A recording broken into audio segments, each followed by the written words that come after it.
3:33. You will see weird things, and your mind will play tricks on you. Paglalaroan ka ng iyong isip. All in the mind. Dear Lord, we thank you that you have given us intelligence and you give us a mind that can do many things. Sa sandaling ito, Panginoon, kami po inyong paliwanagan, turuan, akayin. Forgive us our sins, cleanse us, empower us to understand your wisdom. Lead us by the hand, speak to us. Father, we seek you in the name of your Son, Jesus. All in the mind. You are what and how you think. Your thought becomes your life. Hindi tayo aksidente, hindi tayo biktima. Nandyan ka ngayon dahil ganyan ka mag-isip. Nasa kalagayan tayo natin, kinilalagyan natin, dinala tayo dyan ang paraan natin ng pag-iisip. It is very important to understand the dynamics of the mind, of the brain, and how God created and wired us in a very wonderful way. At salamat na lang, science has opened many doors into understanding these very, very profound spiritual realities. Science is God's prophet. Itinuturo lang sa atin yung mechanics of how God works and how God created us. It's very important to understand the mind. Now, perception is one's reality. In many people's cases, reality is not the reality, but it is their perception of it. Hindi importante kung anong katotohanan. Ang mahalaga, ano ang iniisip at pinaniniwalaan ng mga tao na totoo. At yun ang nagbibigay ng hugis, kulay, anyo sa kanilang buhay. Kaya mahalaga, iniisip, pinag-iisipan kung ano ang pinaniniwalaan at ano ang paninindigan. Proverbs 4:23, carefully guard your thoughts because they are the source of true life. As we think, we live. As we think, we become. As we think, we are. Researchers have found that our imagination can change perceptions of reality. That your mind literally plays tricks on you by changing illusions into what seems like reality. Mapaglaro, malikot ang isip. At napatunayan na ng napakaraming mga scientific researchers na ang ating guni-guni ay nagbabago ng katotohanan. May katotohanan, red, pero sa guni-guni natin nagiging orange, ang paniniwalaan natin ay orange, ang buhay natin nagiging orange. That many people are motivated, are ruled not by what is true, but what their perception to be true is. And to a large extent, your mind can create reality at a mental level. Tingnan nyo yung mga seloso. Pag nag-imagine ka na nagtataksi lang yung mahal sa buhay, nababago na ang iyong heartbeat, nababago na ang iyong blood pressure, nagiinit na yung puno ng tenga mo, sumisikip na yung paghinga, imagination mo pa lang yun. Hindi naman napapatunayan kung totoo nga lang sa oras na ito ay nangyayari yun, pero pag inisip mo yan at in-imagine mo, it already affects your body. Your imagination affects your body. What you think affects your body. So the power of the brain goes beyond the skull, it goes to every single cell of your body, and the amazing thing is, it even gets out of your body and it reaches other bodies and other minds. As many researchers, one time and again, prove. Many recent studies suggest that what really affects your outlook on life is the way you perceive reality, not reality itself. That's why manipulators, communicators, or miscommunicators, those who manage info or misinformation campaigns, are good at creating perceptions. Halimbawa, may isang politiko, hindi naman siya talaga nagnanakaw, hindi siya napatunayang magnanakaw, pero tanungin mo lang siya on live television interview, marami pong naniniwala na nagnanakaw kayo, marami daw kayong ninakaw. Yung sentence lang na yon, marami na agad na mag-iisip na magnanakaw talaga yung kausap. kahit hindi napapatunayan. Because it is perception that counts, not the truth. When it comes to people being affected by information. Kaya yung mga naninira, pag-aralan nyo yan, lalo sa politics, sa public life, dinadaan nila sa patanong. Kasi pagka sinabi nila as a statement, pwede sila may demanda, libel. Pero yung tanong lang naman, totoo po bang napakaraming yung kinakasang babae nung araw? Kahit walang ganong katotohanan, may papasok na ng perception sa isip ng mga nakikinig na rapist nga itong taong ito. Kaya kung meron kayong gustong taong ipahamak, gumawa kayo ng mga perception tungkol sa kanya. Nawawala ang kwintas ko, ninakaw kaya ni Carding. So, kahit hindi siya talaga ang nagnakaw, may mag-iisip noon. And that perception will become the reality about him. How we think becomes us. Kaya kung ikaw ay laging matatakutin, ang iniisip mo nakakatakot, ang buhay mo magiging puno ng takot, and it will show in your blood pressure, in your blood chemistry, in your heart. It will show in your health, in the way you live, in your lifestyle. Proverbs 23:7, for as he thinks in his heart, so is he. So it's very important to watch what we think of, how we think of it, and what makes us think of it. Binabantayan natin kung sinong pinapakinggan, sinong pinapanood, sinong nakaka-apekto sa ating isip. Because thought is one's reality. Kayo mga lumaki na tinakot, tinuruan na laging may multo sa bawat dilim. Bawat dilim, may nakikita talaga silang multo. Yung mga naniniwala na bumabalik ang patay, nagmumulto. Kahit kakalibig lang ng lola nila kanina, natulog sila ngayong magpinsan, magkatabi sila sa isang higaan. Yung mapaniwalain sa multo, nararamdaman niya na may nagtatagal ang kanyang kumot, may malapit na umawak sa kanyang mukha, may nagtitig siyang tinig. Samantalang isang pinsan niya na hindi naniniwala doon ay buong himbing na natutulog.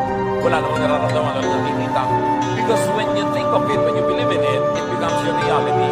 And it keeps recurring and recurring in your imagination to the point that you believe it will be factually happening. The discipline of the mind is one of the best disciplines that anybody could ever develop. Psalm 26:2, test my thoughts and find out what I am like. Ang tunay na sukatan ng tao ay ang kanyang isip. Paano siya nag-isip? We can project our thoughts in the minds of other people, and that is always happening. That's why, kung ikaw ay malikot sa babae, mamaya, ang mga anak mo sobrang hinihigpitan dahil iniisip mo, nililingkod din sila ng bawat isang lalaki sa planeta. Pagka ikaw ay mapagnakaw, iniisip mo, lagi kang ninanakawan. Kaya sinasabi nila, kung nanakaw, tuloy sa kapwa, magnanakaw. Because it is so easy for people to project their thoughts on other people's minds. Na pagka ako madududahin, iniisip mo, nagdududa din yung kapwa mo. Kaya yung mga mababait, yan ang madalas madaya, maloko. Kasi ang kabaitan nila, pinoproject nila sa iba na hindi naman niya siguro gagawin yung mabait naman siguro siya, hindi niya ako lolokohin kasi hindi ka man loloko. Iniisip mo, hindi din maloloko yung iba. Kaya dapat nag-iingat tayo na ito ang pa ako, nandito ako mag-isip, pero hindi ko dapat ina-assign sa iba. Dahil pag ina-assign ko sa iba, pwede maging unfair ako sa kanila, o pwedeng ako ang maging damage. This is important. Kaya yung mga, ayon sa obserbasyon nito yung mga sobrang galit na galit sa mga makasalanan, bandal-bandal ang buhay nila, sila ang maraming lihim na kasalanan. Yung mga allergic sa mga minsan ay kalasmuhan, galit na galit sila kunwari, sila pa lang may mga kalasmuhan sa kalooban nila, na yung kanilang kinagagalit sa iba, ipinoproject lang nila doon yung tunay na sila. Kaya, pagka ikaw ay maraming masamang iniisip laban sa kapwa, malisyoso ka, iniisip mo rin ang kapwa mo, laging malisyoso. Ang laki ng role ng pag-iisip natin sa ating pakikipagkapwa tao. Thought power is the key to creating your reality. Kaya kung minsan, at maraming galing ka nito mga experiments, kahit ang init-init ng temperature ng paligid, may mga tao who were convinced into thinking na maginaw at nakakaramdam sila ng ginaw. At pinaliktad naman, maginaw, they were convinced into thinking na mainit, nakakaramdaman sila ng init.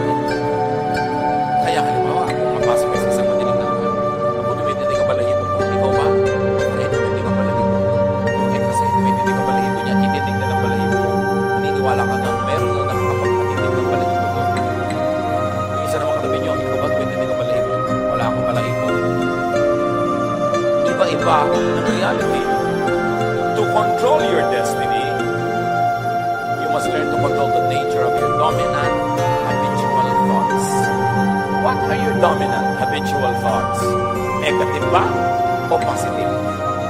Yung ang dominant way of thinking is laging negative. Pagka meron nag-aalok, naluloko yan. Pag may tinitita, fake yan. Pagka pag-picnic tayo, kukulan. Yung, ako magkakaroon tayo ng kasiyahan, ako magkakagulo. Yung laging negative. O, ang dominant thought mo ba ay hopeless o hopeful? Dark ba o bright? Anong pananaw mo sa tao? Dark or bright? Bad or good? Anong general na pananaw mo sa buhay? Is a problem to be solved or a gift to be enjoyed? Your dominant habitual thought will define your life.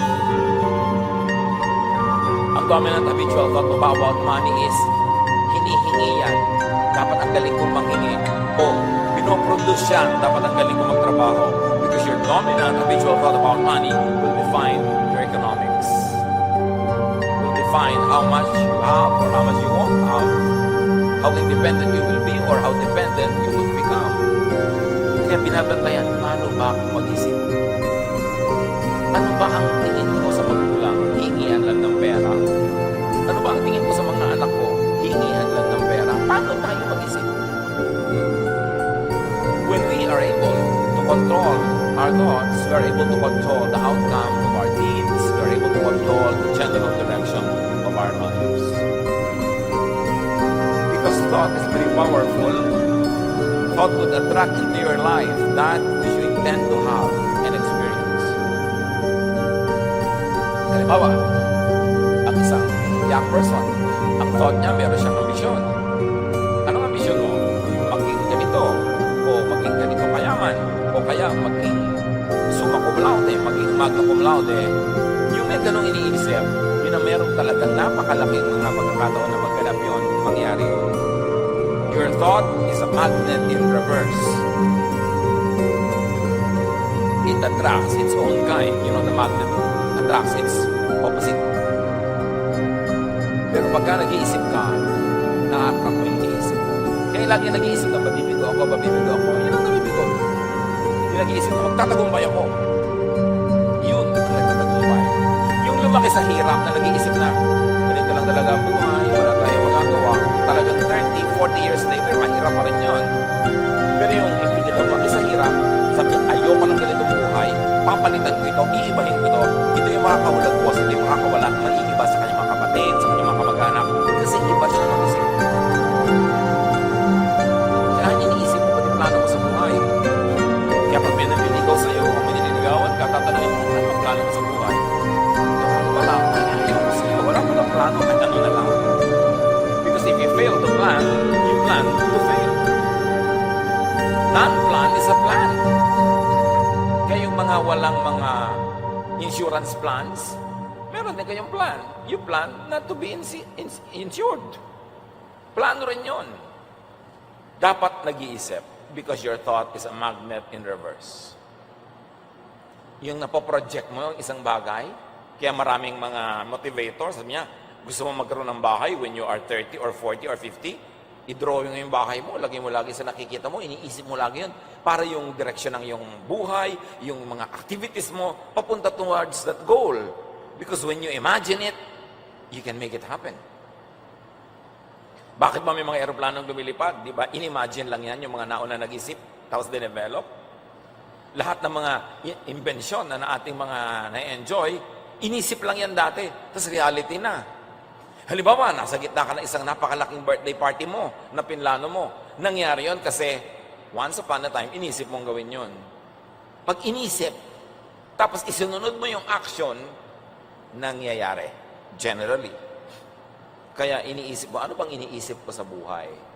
O ilang taon mo gustong tapusin ang college? 3.5. May plano. So ang gagawin niyan, maglo-load ng maraming units, bibilisan ng pag-aaral. Pero yung nga, bahala na ako, ano na lang po, 7 taon na yun, di pa tapos. As you think, you become. And thought creates and changes body chemistry, even body electricity and body kinetics. Sabi nga nila, mind over matter, faith over obstacles. Kaya ang sabi ng ating opening verse, Proverbs 23:33, you will see weird things and your mind will play tricks on you. Meron akong paboritong ikwento, kilala ko itong taong ito, ang religious belief niya, ayaw nila ng blood transfusion. Dinugo, naubusan ng dugo, nasa ospital, ayaw pa rin magpasali ng dugo. So yung matatanda na ng pamilya niya ang nagpasya, salinan siya ng dugo. Alam niyo ba, hindi nagtagumpay ang pagsasalin? Nasira ang siyensya.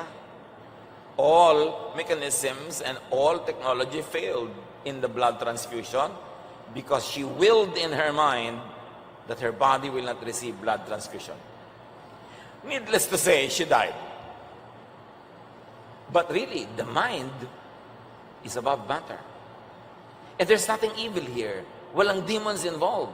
God created us and gave us a slice of His godliness, and that is in our mind.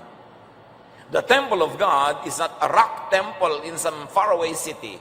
The temple of God is not a wooden religious building in some faraway town. The temple of God is our mind. That is where God can rule our lives, and that is where God can enter the world through us, through our minds, through our bodies, through what we do. It is the ultimate temple of God. Kaya yung mga nagagawa ng mind, bigayan ng Diyos. Hindi yan galing sa demonyo because the devil is not a creator. The devil is only a destroyer. The thief comes to steal, kill, and destroy. So anything creative and powerful and fruitful could come only from God. But this mind could be twisted and corrupted by stimuli, by perception. Ecclesiastes 7:29, I did learn one thing. We were completely honest when God created us, but now we have twisted minds. May nangyayari sa isip ng tao, depende kung anong pinapakinggan, tinatanggap, sinusundan, pinapaniwalaan. The mind could be intoxicated and confused. Alcohol can confuse the mind. Food can alter the brain's chemistry and affect thought. So there is this lively interaction between the mind and the body, or the body chemistry, and it's a cycle. The mind affects blood chemistry to the point that in many diabetics' lives, even though they don't take in sugar, if they're very stressed and they get angry, their blood sugar increases. The mind can change blood chemistry. And meanwhile, blood chemistry can change how the mind works.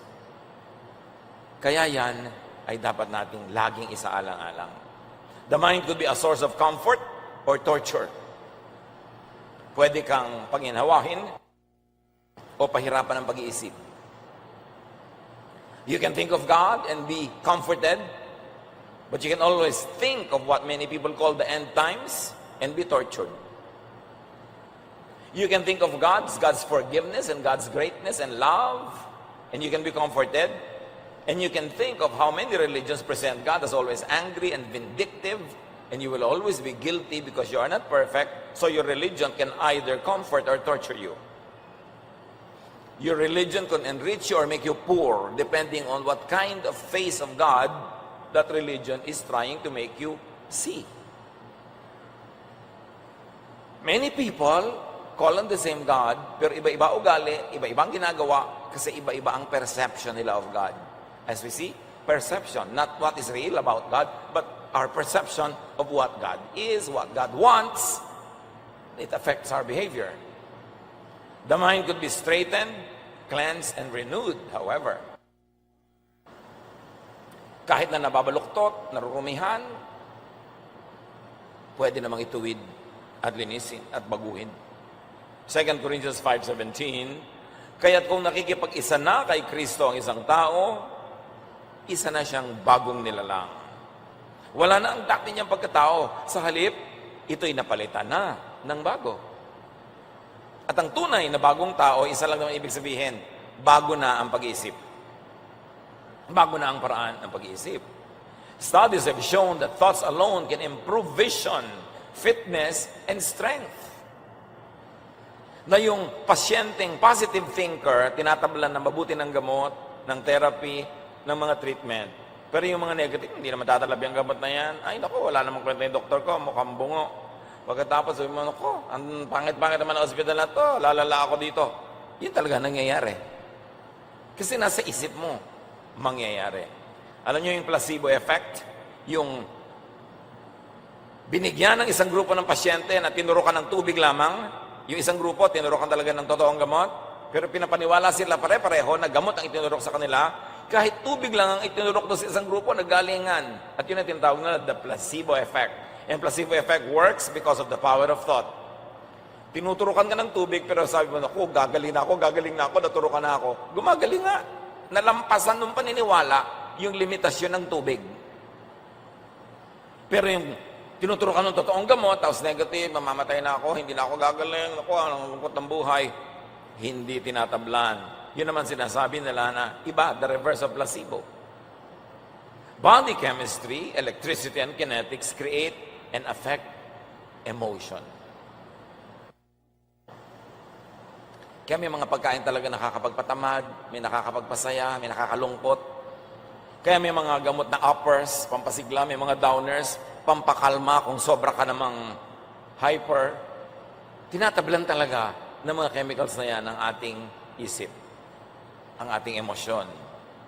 Kaya maraming magpapakamatay, baka kung nakakain lang yan ng pagkasarap-sarap na fruit salad o puto bongbong, baka hindi nagpakamatay. Baka naiba yung kanyang blood chemistry na nagbibigay sa kanya ng sobrang depression. Kaya lagi ko sinasabi sa mga depressed, Pastor, depressed po ako dito, nade-depress, ano pong gagawin ko? Magkakain ka na masasarap, gutom lang yan. Nakita niyo yung propeta sa Bible? Si Elijah? Gusto nang mamatay? Nung pinakain ng konting tinapay, pinainom ng konting tubig, pinahiga ng konting at nagpahinga, naglakad uli ng 40 kilometers, gusto na namang mabuhay, gutom lang.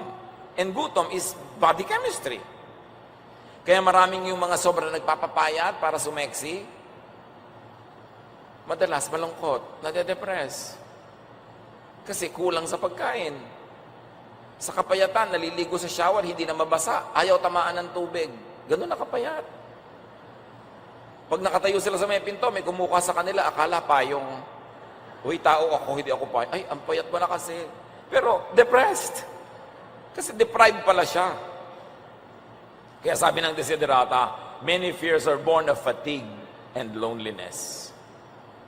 Pag pagod ka at malungkot, ang daming mong naiimbentong takot sa buhay. Subukan mo lang magpahinga at matawa ng konti, sumaya, nawawala yung mga fears. Kaya mga laging natatakot mamatay, natatakot tumanda, kulang ka lang sa gimmick, gumimik ka, para hindi mo maisipang nakakatakot mamatay. Kasi talaga pag wala kang ginagawa, nalulungkot ka, pagod ka na sa kawalan ng ginagawa mo, sari-saring katatakutan ng may imbento ng iyong utak. Dapat ibahin ang takbo ng utak. Sino man ang nalulungkot dyan, get out, sweat it out, mag-exercise, magpawis, magsaya, at makikita mo, mawawala yung mga lungkot-lungkot na yan. Palitan ng ginagawa. Kasi pag napapalitan ng body chemistry, gumagalaw ka, sumasayaw ka, naglalakad ka, nagpapawis ka, naiiba rin ang takbo ng iyong utak. Mahalaga. Behaving in an emotionally intense way for an extended period will ultimately create physical illness. Pag lagi kang stress, lagi kang galit, lagi kang nagsiselos, lagi kang takot, magiging sakit yan. Kaya kung matatakotin ka sa turbulence, takot na takot ka sa mga enclosed spaces, huwag ka magtrabaho sa aeroplano. Kasi araw-araw yun ang trabaho mo, may turbulence. Piliin mo yan. May claustrophobia ka, tapos mag-elevator girl ka pa. Diba? So, hindi mo dapat gawin yon. Kung saan ka na-stress, lumayo ka doon para maging healthy ang buhay mo. Eh, paano po yung asawa ko? Siya ang stressor. Well, change your mind about your spouse. Pwede namang tanggapin mo na lang siya o pag-aralan mong huwag masyadong pansinin. Kasi kung araw-araw na-stress ka, araw-araw, sasabihin mo sa akin, naiinis ako sa husband ko. Alam mo, 50 araw na natin pinag-uusapang naiinis ka, anong ginawa mo para mapalitan? Ipagpalagay, hindi mo mapalitan yung asawa mo. Eh, dapat may iba kang palitan. Palitan mo yung attitude mo, palitan mo yung schedule mo para konting-konti lang pagkikita nyo. Magtrabaho ka ng gabi para wala ka sa bahay pagtulog siya. Pag uwi mo, aalis na siya. May dapat kang palitan para mapalitan yung problema mo. Pero hindi yung ang tagal-tagal na, yun lang yun, paulit-ulit yung problema mo, ibig sabihin wala kang ginagawa para palitan ng takbo ng isip mo. Nothing can be changed without facing it first. And nothing here on the planet can be changed without changing your mind, your thought about it first. Pero tandaan nyo, pag paulit-ulit ang madalas ng mga negative feelings and emotions, nagiging sakit. At marami talaga ng mga tao na ang problema na yung asawa nila, nakakanya sa ugali, nagkaka-cancer. Hindi ako nabigyan. Nagiging cancer. Kung lang talaga sa katawan, sabi yung mga sama ng loob, sabi mo, dapat mula ko dito. Yes, hindi ko minsan physical control, pero madalas physical control. Hindi ako na-stress na po ng dali sa lumalabas sa malang. Lumalabas talaga sa katawan. Yung na. And according to science, many people experience arthritis, rheumatism, strokes, stomach ulcers, because of long-term psychological tension. Nagiging sakit talaga pagka lagi kang tense and stress. The fields of neuroscience and endocrinology and psychology are merging, and the discipline is now called psychoneuroimmunology. It is a medicine, as medicine discovers the precise links between the state of mind, emotional moods, and physical chemistry. Holistic healing na ang uso ngayon. Inikatay mo lamang ang ginagawa dahil may sakit ka sa atay. Dapat yung pasayahin ka kasi nakakasama pala sa atay ng malungkutan. So hindi ka lang bibigyan ng mga chemical, mga treatment, hindi pasayahin mo ang buhay mo para gumaling yung atay mo. Nakikita nila na marami may sakit sa atay mo, nakukunin, may hindi ka ng ulo. Because there's a connection na between psychology, between the bodily functions, and what happens to our interaction with people and with ourselves. Kaya ngayon, ang approach hindi na lang yung usual Western medicine style to isolate an organ and just focus on it. Now, the approach is to focus on the entire person. How is your happiness index? What are you thinking of? What is your stress level? And then, what are you taking? What are you eating? Lahat yun naghahalo-halo para bumuo ng isang personalidad. It's important that all of that is taken into consideration. Yung buong tao ang ginagamot, hindi na lang specific body parts. Ang pinakamahalaga gawin niya ng isip. Kasi this mind about to create and to change emotion, change body chemistry, or change thoughts. It's very, very important. Kung hindi kayo masaya sa kinakalagay yung istasyon sa buhay o specific stations in life that you have to experience once in a while, analyze what kind of thinking goes on in your mind that brings you to that kind of lifestyle. Kung hindi naman po, tinanggap ko na lang kasi biktima ko yun. Pero kung biktima thinking, iniisip mo wala kang magagawa, so tinatanggap mo na lang, biktima ka, kaya ganyan ka. Pero sa bukat mong labanan yan, huwag ka magpabiktima, mahihiba mo yan. Pero pagka wala pa tayong magagawa, ganyan lang talaga yan. Kaya ka nandiyan, wala kang ginawa. Kasi pag inisip mo wala kang magagawa, wala kang gagawin. Imbes dapat na sinasabi mo, wala akong magagawa, sabihin mo, meron akong dapat gawin at meron akong magagawa. Huwag mo sinasabing ganyan lang talaga ang buhay. Sabi mo, hindi dapat ganito ang buhay. Hindi ako dapat mahirap, hindi ako dapat tutog, hindi ako dapat amak, hindi ako dapat control ng iba. Hindi ganito, may gagawin ako. Kaya ka nandiyan, ganyan ka mag-isip. Hindi ka masaya sa iyong kinakalagyan, palitan mo ang iyong pag-iisip. Kasi ang pagpapalit ng pag-iisip may kasunod na pagpapalit ng ginagawa ng katawan hanggang ma-achieve mo yung gusto mo na nasa isip mo. Think into becoming, into being something or someone. Yung mahalaga yung pangarap. At ang pangarap, sinusundan ng plano. Ang plano, sinusundan ng gawa. Paano mangyari? Iba pangarap lang eh. Hanggang doon lang. Ang pangarap mo lumuwag sa buhay. Anong ginagawa mo ngayon? Wala. Pangarap na yan. Dapat plano. Anong plano mo? Gagraduate ako sa ganitong taon. Matatapos ko sa itong taon. Pag-iipon ako magtatrabaho sa ganon. Sa ganitong level, ito na nangyari. Plano, hindi panaginip. Hindi pangarap. what you want to be and think towards it. Turo niya ni Jesus. Mark 11:24. Everything you ask for in prayer will be yours. If only you have faith.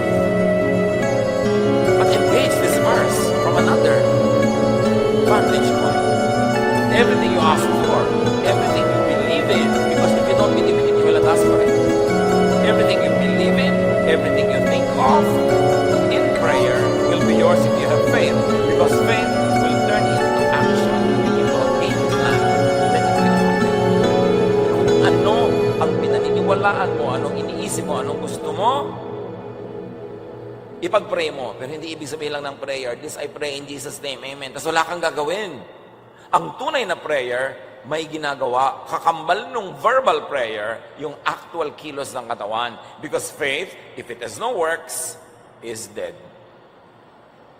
Kaya ang tunay na nagdarasal, hindi lang umuusal ng mga panalangin. Pagkasabi niya ng amen, kikilos na siya para yung ipinag-pray niya mangyari. Yun ang tunay na prayer. Kaya sabi ni Jesus, gusto mo isang bagay, naniniwala ka, idalangin mo ng puspusan, at pagkatapos siyempre, dapat may works ka, mangyayari yon. That's why it is important to choose what to hear, what to listen to, and what to tell yourself. Kasi ang pinapakinggan mo, imposible yan, mahirap yan, tanggapin mo na lang, gano'n na mangyayari sa iyong buhay. Yung taong lagi mong kausap, pinipili mo yan. Anong influence niya sa brain mo? Pinapalakas ba niya loob mo o pinapahina? Pinapatibay ba ang iyong pananalig o inaalis? Tinuturoan ka ba niyang mag-accomplish o tinuturoan ka niya maging tamad? Sino ang lagi mong kausap? Mahalaga sa tao na laging may nakakausap na mas matalino kaysa sa kanya. Para mag-grow yung mind mo. Kung ikaw laging bida, ikaw laging pinakamatalino sa usapan, paano ka mag-grow? It's important to be corrected by others, especially by those who are knowledgeable. So you defer to experience, you defer to education, you defer to knowledge, to brilliance, because that will bring you out of the limited scope of your thinking into something greater. Ecclesiastes 7:21, do not pay attention to every word people say.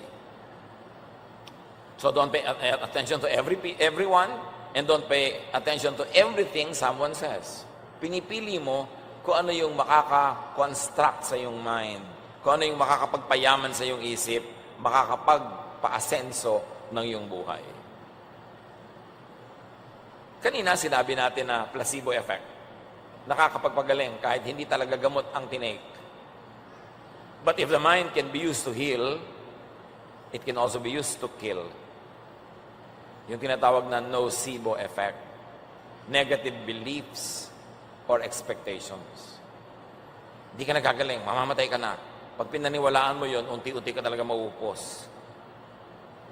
Nakakamatay din yon. Yung may nagsasabi sa yung, magpakamatay ka na, tumalon ka sa building.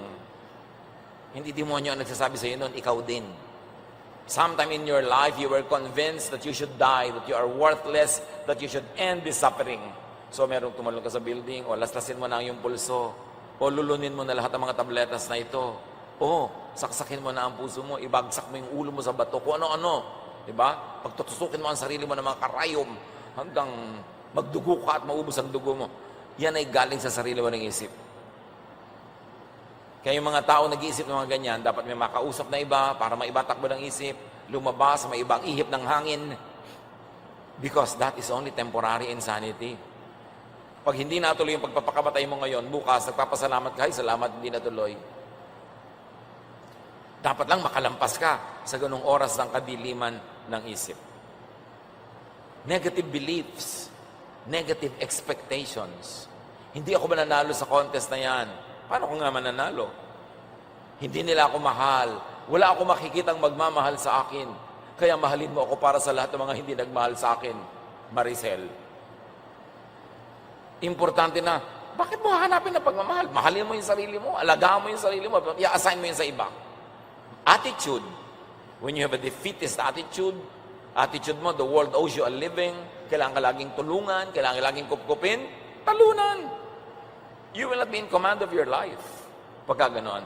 And that is not how Jesus wants us to live. Even research shows that thoughts are capable of affecting everything from the simplest machines to the most complex living beings. Ang dami ng mga experiment na apektuhan ng isip ang mga things. Some people ascribe it to telekinesis. Yung napapagalaw ko yung baso sa mandon, pag-iisip ko lang, nagko-concentrate ako, gumagalaw yung baso doon sa kabilang mesa. Yung mga uninformed already suspects an evil spirit. Laging, ay may evil spirit, ay may demonyo. No. It is the power of the mind. And is the power of the mind from evil? No, it is from God. Because God created us in His image. And if there is a throne in our body parts where God really sits in glory and power, it is our brain. God created people in His image that God gave us a slice of His glorious self. And that slice is most evident in our brain. In the way we think. Grabe ang pag-iisip ng tao. Hanggang ngayon nga, hindi ko maubos maisip bakit yung fax lumalabas dito sa aking bahay, yung papel na pinapadala mo sa bahay mo, saan dumaan yun? Grabe ang tao. Nakikita mo yung mga pupunta sa airport, ang bibigat ng mga maleta, hindi maangat, pero lahat yun isasakay sa aeroplano, plus yung mga tao, plus kung ano-ano pa, tapos dilipad yung aeroplano. Ang galing-galing ng isip ng tao. Nakakapagpasok ng camera sa kaliit-liit ang ugat mo, at nakakaputol ng mga kung ano-anong mga cancerous things there, nakakakuha pa ng picture. Yung puso mo tinatanggal, binababa muna, may mga pinagagawa sa iyo, may ibabalik uli. Grabe ang tao. Saan galing yon? Sa Diyos. Ang galing-galing ng talino ng tao. At according to studies, hindi man lang tayo gumagamit ng not even 10% of the capacity of our brain. Marami mga brain, hindi ginagamit. Puro, ay, nakasanayan ko na to, ito na lang, ayoko naman mag-iba, mag-experiment. Pag may tinuturo kayo, kanyan, nosebleed, mga tamad mag-isip. Kaya mga tao nakalublob sa kamangmangan. Pagka meron tuloy nangyayari, demonyo agad ang iniisip at pinagbibintangan, o multo, o sari-sari. The devil is in your mind. Laging kung ano-ano iniisip ng mga tao, tinutokso ako ng demonyo. Bakit yan tutokso ng demonyo? Yung sarili mo tumutokso sa'yo kasi yan ang gusto mo. Tapos yung demonyo pinagbibintangan mo para hindi mo masisi ang sarili mo. Nasa isip natin yan. Every thought we have is tangible energy with the power to affect even the physical world. In fact, marami mga researchers ang ginawa that demonstrate that the brain, the human brain, can direct even how some fish swim. The behavior of cats and dogs, even of bacteria and mice, can be affected when you focus and think of it. And let me remind you, this is not witchcraft. It's not evil. It is the inherent, natural, inborn power of the mind given by God. So people who reflect His image can create great and beautiful things. Why do we have that power? Because humans were created in God's image. Psalm 139:14, I praise you because I am fearfully and wonderfully made. Napakaraming kahulugan noon. Naranasan nyo na ba na iniisip mo yung isang tao, naggawin niya ang isang bagay, tapos pag nakita kayo, sabi mo, alam mo, kahapon ginawa ko yung isang bagay, sabi mo, noon kita iniisip. Nakakalampas sa bakura ng iyong bungo, yung kapangyarihan ng brain na nasa loob ng bungo na yon. Transcendent yung power, yung energy. Mark 11:24, therefore I tell you, whatever you ask for in prayer, believe that you have received it, and it will be yours. Sabi ni Jesus, if you have faith, or if you think, because faith is thinking, if you have faith as small as a mustard seed, tell this mountain to lift itself and throw itself into the sea, and it will. So, alam niyo, wala kasi kayo mga pananalig puro kayo duda. Kung meron lang kayo kasi laki ng buto ng mustasa, which is really kasi laki ng ulo ng aspile, mauutusan yung mga bundok na yan, magpa-jumping-jumping, mag-tumbling-tumbling. Magagawa nyo yan. Kaya si Jesus, sabi niya, okay, pagagalingin ko na yung tao sa bahay mo, toing, galing na, ang layo. Si Jesus, pinasakay niya sa bangka ang kanyang mga tauhan, At siya nanalangin pa doon sa bundok. Mamaya naglalakad na siya doon sa tubig. The power of gravity being defied by the power of the mind, by the power of faith, by spiritual power. And, hindi lang yon, nandun siya agad. At pagsakay niya sa bangka, biglang nandun na sila sa pampang. Lumulusot si Jesus sa mga dingding. Nakakapasok sa mga kwarto nang hindi pinagbubuksan ng pinto. Pati patay, kinakausap, mabuhay ka, namubuhay. So niya, what is this man that even the winds and the waves obey him? This is the power that is in us because we were created in God's image. But unused, unknown, underutilized because we don't develop our faith, which really means we don't develop our minds. Underdeveloped masyado.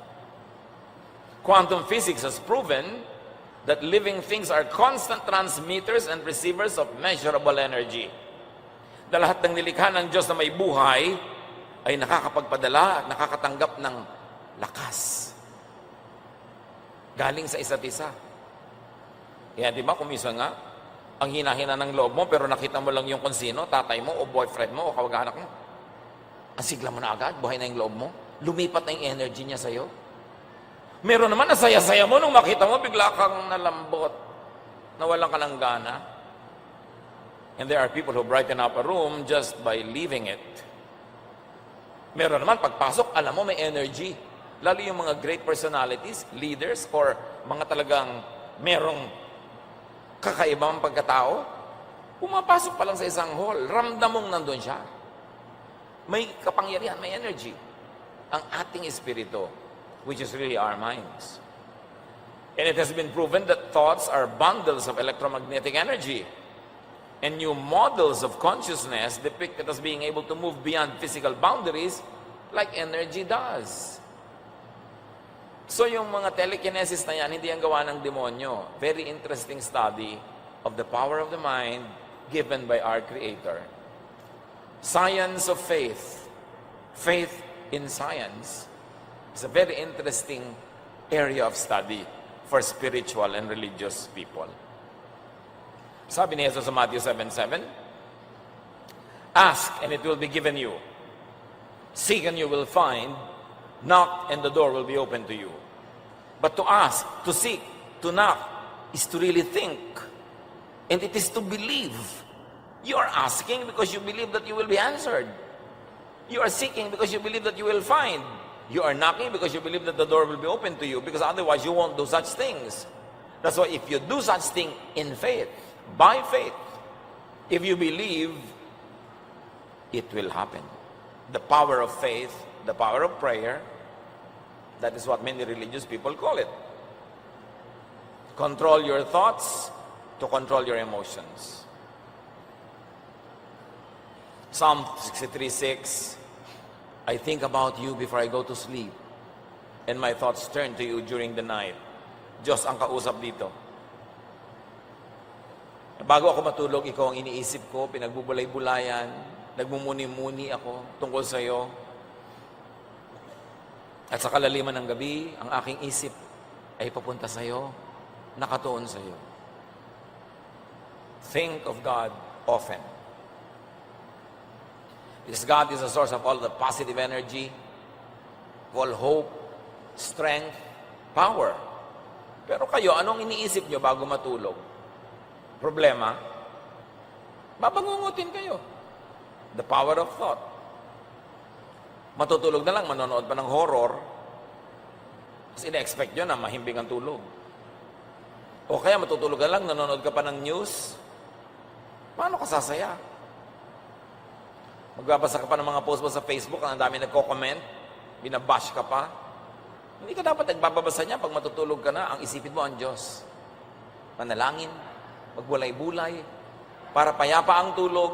At habang natutulog ka, yung pinakamagaganda mga ideya, solusyon sa iyong mga problema, sagot sa iyong mga tanong, ibibigay sa iyo na paggising mo, biglang nasa loob na siya ng isip mo, nagtataka ka, kagigising ko pa lang, hindi ko pa iniisip yung solusyon sa problema ko, pero biglang ito na yung solusyon.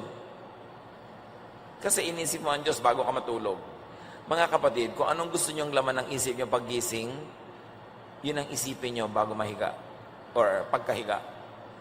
Kasi yung iniisip nyong nakatulugan nyo, yun ang maluluto, maiinin habang natutulog kayo at yun ang inyong sinaing paggising.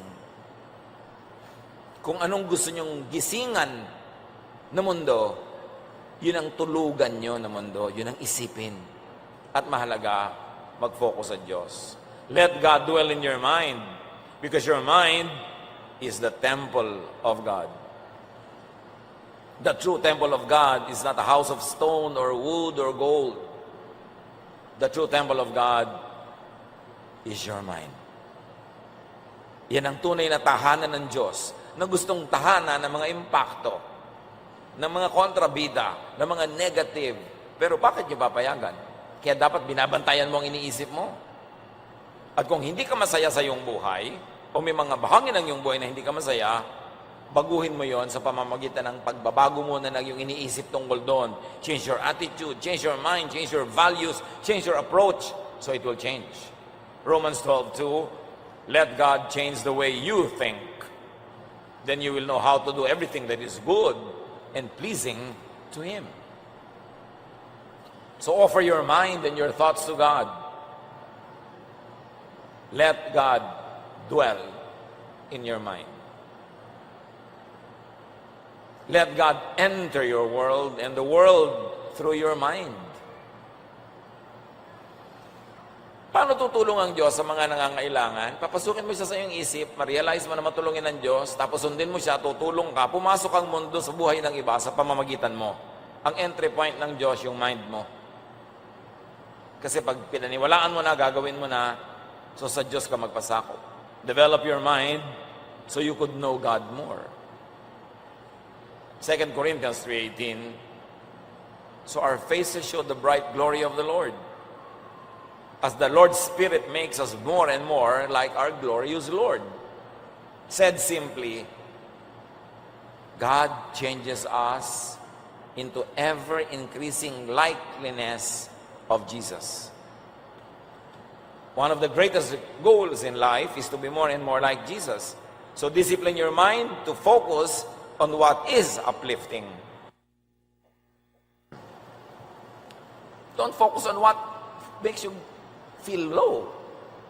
Don't focus on what takes away your hope, your happiness, your energy, your joy. Disiplinahin ang isip kasi pag hindi dinisiplina, tinatangay ng kung ano-ano sa mga bagay na di ka nais-nais, hindi maganda. Philippians 4:7-8. At ang kapayapaan ng Diyos na hindi kayang maunawaan ng tao, ang siyang mag-iingat sa inyong puso at pag-iisip dahil sa inyong pakikipag-isa kay Kristo Jesus. Lagi ninyong isaisip ang mga bagay na karapat-dapat at kapuri-puri, mga bagay na totoo, marangal, matuwid, malinis, kaibig-ibig, at kagalang-galang. Sabi ko, meron din lang kayong iisipin, mag-uubos na rin lang kayo ng energy ng pag-iisip. Isipin nyo kung ano yung maganda, mabuti, nakakapagpasaya, tama, matuwid, malinis, kaibig-ibig. Pagka yan ang inisip mo, ganyan ang magiging buhay mo. Pero pag ang iniisip mo yung nakakatakot, nakakainis, nakakagalit, nakakaselos, nakakainggit, yun din ang magiging buhay mo. Kaya disiplina sa pinapayagang pumasok sa isip. Discipline your mind to reject unfruitful or destructive thoughts. Yung may dumadaan ay inggit ka, patalsikin mo yung ideya na yun. Yung aalala mo, yung nakakainis mong mga bayaw o hipag, huwag mo silang isipin. Nakakainis pala sila, ba't mo iniisip? Naiinis pala kayo sa mga kamag-anak nyo ang taga ron, ba't yun ang lagi pinag-uusapan nyo? Ba't yung pinag-uusapan? E di laman ang isip nyo? Nakakainis pala, bakit kayo nagfo-focus sa nakakainis? E di ang bunga, yung ikaw na tinabla nun, ikaw ang nagkasakit, ikaw ang nawala ng gana, why do it to yourself? Ecclesiastes 11:10, banish anxiety from your heart and cast off the troubles of your body. Sabi ko nun, patalsikin mo yung mga alalahanin at kabalisahan. Huwag mo na pag-iisipin yung end of the world. Pag nag-end of the world, the end. So habang hindi pa end, di hindi. Lagi mong iniisip, natatakot ka lang, nahihirapan ka lang. Kaya mo bang pigilin yan? Di naman. Huwag mo na lang isipin. mabuhay ka ng matuwid, tama, kahit ng oras ka abutan ng Diyos, di ba ganda? Paano po kung naabutan ako sa spa? Mano naman. Kung maraming araw ka naman na nagpapakain sa mahihirap, tumutulog sa magulang mo, gumagawa ng mabuti, nagkataon nung nasa spa ka dumating ang Diyos, di sa spa ka inabutan. Anong problema doon? Kailangan ba lagi talaga abutan ka na nagmi-mission?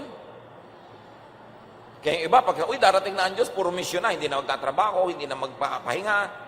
Hindi ganun. Sabi nga, 2 women are working in the mill. 1 is taken, 1 is left. 2 men are out in the field. 1 is taken, 1 is left. In other words, kung saan ka abutan, dito ka abutan.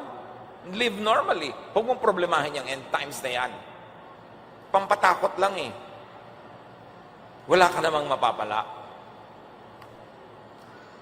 And meditate. Kailangang iagaw ng oras ang pagbubulay-bulay, pananahimik, pag-iisip-isip, pagninilay-nilay, o walang iniisip. Ipinapahinga mo lang yung isip mo. Ngayon ang tao hindi napapahinga ang isip Kahit umaakyat ng bus, inilalabas yung cellphone at nagte-text.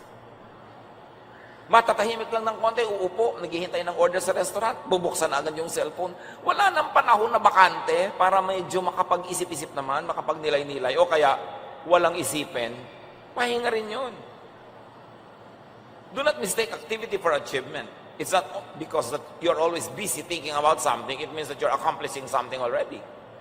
Dapat may mga recess, pahinga. Through meditation, it has been proven by many scientific studies, habitual thoughts of hatred, anger, and revenge are replaced with intentional thoughts of acceptance, of cooperation, unconditional love, and forgiveness. Kaya din natin tabi, I meditate on your word day and night. Meron talagang napapala ang nagbubulay-bulay at nagpapasuri sa Diyos. Psalm 139, 23-24. Search me, O God, and know my heart, which really means know my mind. Test me and know my anxious thoughts. See if there's any offensive way in me, and lead me in the way everlasting. God always search my mind, my heart. Anong iniisip ko, anong pinag-iisip ko. Plant a thought, harvest an act. Plant an act, harvest a habit. Plant a habit, harvest a character. Plant a character, harvest a life or a lifestyle. Yung life o lifestyle mo nagsisimula sa thought. So sa thought pa lang, kontrolin mo na. All begin in the mind. All end in the mind is really all in the mind. Your mind should be the habitation of God, not of the devil. Your mind should be the home of love, happiness, peace, contentment, joy, not of hatred, of strife, of anger, of pain, of bitterness. Dapat piliin. Wasakin, gibain, patalsikin ang lahat ng isipin na sumisira sa ating kagandahan, sa ating kapayapaan, sa ating katahimikan. 2 Corinthians 10:5. We demolish arguments and every pretension that sets itself up against the knowledge of God, and we take captive every thought to make it obedient to Christ. Ginigiba namin ang lahat ng mga ideya na kumokontra sa Diyos at ipinabibihag kay Jesus ang bawat iniisip ng aming utak. At pinasusunod kay Jesus ang takbo ng aming isip. Doon nagkakaroon ng kapayapaan. Pag ginawa yan, matutupad ang pangako ni Jesus, come to me all of you who are tired and heavy laden, and I'll give you rest. Sabi niya, I will show you great and wonderful things. Sabi, the mind has not thought of, the eyes have not seen the great things that God has in store for His people. But first, you've got to open your mind to God. Cleanse your mind, detox it of all poisons, and make it obedient to the thought of Jesus. Dear Lord, teach us. Marami nang nakontrol ang tao, pero ang isip niya hindi pa. Turuan niyo kami, nabigyan ng direksyon namin pag-iisip. Kilalanin ang mga negative thoughts na hindi namin dapat i-entertain. At punuin namin ang aming isip ng anumang mga bagay na mabuti, maganda, kaibig-ibig, kanais-nais, totoo, nakakapagpasaya, nakakapagpabait. Pagbulay-bulayan natin mga kapatid ang kahulugan ng mga ito sa ating buhay, and in a moment of silence, think about how these things might be applied in your personal life. Lord, continue to speak to your people as we ask you and hear from you what we should do with our personal lives in reaction to all of this. Be with the Lord in silent reflection. Reflection. Reflection.